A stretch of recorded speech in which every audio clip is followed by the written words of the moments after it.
یا الله وای د خپل مخلوق کې بدبخته مو ګرځوه دا ټول انسانان د جنت ته داخل کړي دي یو څه د جنت دروازې نه بهر ولاړ امام پکې ور داخل کړه رسول الله صلی الله علیه وسلم فرمایي الله السلام علیکم ملګرو مسلمان مټول جنت ته ځینو اخر به کوم مسلمانې جنت ته بځي او هغه څه خواهشات څه فرمایش لري الله پاک لنو اسلامي ویډیو دا اسلامي پیغام دی پکې ته دا خپل وګورو مخې ملګرو سره شیر کړئ د ثواب پرې او مناسب کمنټ کې ماشاءالله ولیکي راځي ویډیو بلوز انسان چې د ټولو انسانانو په اخر کې د جهنم نه راوځي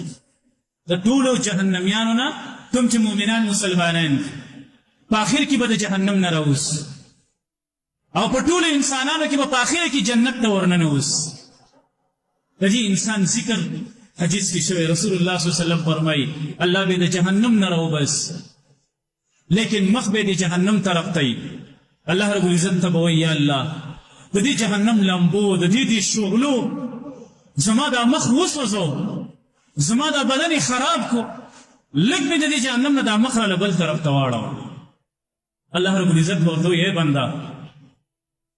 کې دې چې ستاسو دعا قبول کړم مخ د بل طرف ته واړم به برانه نور څه غواړي او یا الله نه غواړم بس دا یو سوال ده نه کوم الله رب العزت ولدا مخ دې طرف ته راوړي کله چې ورته مخ راوړي مخامخ په جنت ویني حدیث کې راځي کله چې جنت ویني او د لری نه د جنت دا بالاخانه او د جنت دا باغونه خوندونه او مزید د لری نه بویني د انسان به حیران دا څومره خوندونه او مزې دي ټول انسانان هلته ورغلي دي زه یوازې دلته ولاړ یم دا ګوره ډېر ناشنا حیات دی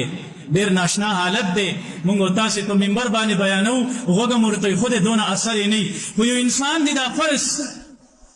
چې دا ټول انسانان خپل خپلوان پردي ټول هغه یو ځای ته لاړ شي خوندونه او مزې اخلي او ته دلته ځان له یکې یوازې ولاړ او شاته د جهنم وي د اور لمبي او ته یوازې ولاړې ستا په دې ذهن کې ستا په دې سوچ کې بس حالت تېرېږي هلته خلک په خوندو مزونو کې ګوري الله ته به وایي یا الله لږ خو مې د جنت ته ورنږدې که دغه ځای دا څومره خوندونه دي او مزې دي الله ورته وایي تا ته ما نه دي ویلي چې دغه یو سوال مې درله قبول کړو چې ته به بیا بل هم کې وایي یا الله ما په دې خپل مخلوق کې بدبخته مه ګرځوه دا دومره بدبخته شوم زه چې دا ټول انسانان جنت ته لاړه او یو زه پاتې شوم الله به ورته وایي که دا هم دله قبول کړم کېدای شي بل سوال به رانه وکړي بل شوی شی به وغواړي وایي الله نه غواړم الله رب العزت به یې لږ رانږدې کړي د جنت دروازې ته کله چې رانږدې کړي او چې دننه وګوري د جنت خوندونه او مزې جنتیان نعمتونه تر و تازګي مینه او محبت او په هغه ځای کې د جنت هواګانې خوشبویګانې دا انسان به صبر ونه کړلی شي جنت نه څوک صبر کولی شي همداس به الله ته یا الله دا څومره خوندونه او مزې دي د جنت ته مې لږ ورننه باسه الله به ورته وایي ګوره څومره د خپلې وعدې خلاف کوونکی د آدم بچیه دو سوالونه مې دله قبول کړو تا ته مې چې بل بکې ته ویل نیک اوس دا مې چې جنت ته مې ورننه باسه یا الله وایي د خپل مخلوق کې ما بدبخته مه ګرځوه دا ټول انسانان د جنت ته داخل کړي دي یو څه د جنت دروازې نه بهر ولاړ امام پکې ور داخل کړه رسول الله صلی الله علیه وسلم فرمایي الله به ورته ورننه وځه اخیرنی جنتی جنت ته چې کله ورننوځي چې ګوري خوندونه دي او مزې دي نعمتونه دي مینه او محبت د هر چا بنګلې او باغونه دي نهرونه دي د ده به هېڅ هم نه وي الله ته به وایي څه دې خوښ دي الله رب العزت به ورته وایي تمناګانې وکړه څه چې غواړې وغواړه